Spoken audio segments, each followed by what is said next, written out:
أعزائي المتابعين، معاكم خالد عبد الواحد وحلقة جديدة من ساكسونيا. رمضان كريم وكل سنة وانتم طيبين. هكلمكم في موضوع مؤثر فيا قوي. فاكرين أيام رمضان الجميلة بتاعت زمان؟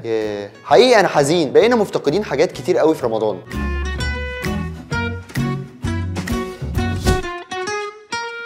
فين الشامبيونز ليج بين الشوارع وبعضها على جايزة أحسن زينة؟ العيال اللي كانوا بيطلعوا يلموا من كل بيت مبلغ وننزل نلاقي الشوارع فاضية ما فيهاش حاجة، بس بندفع. وكل سنة وانتم طيبين. معلش بقى مدالي آخر 50 جنيه معايا، استحملني شويه. فين البريمير ليج، الدورة الرمضانية الجميلة بتاعتنا كلنا؟ نحب نلعب قبل الفطار بساعة.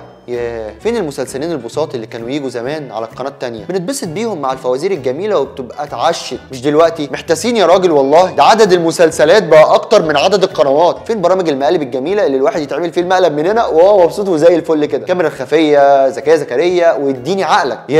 فين الروحانيات بتاعت رمضان؟ رمضان بقى عشان الخيام الرمضانية والبيض المدحرج والعياذ بالله. أنا عاجي معاكم كده. راحوا فين الأطفال الأبرياء اللي بينزلوا يلعبوا بالفوانيس ويفرقعوا بامبو وصواريخ في قفا بعض؟ فين العلاقة الجميلة بين الجيران والطبق اللي رايح جاي طول رمضان؟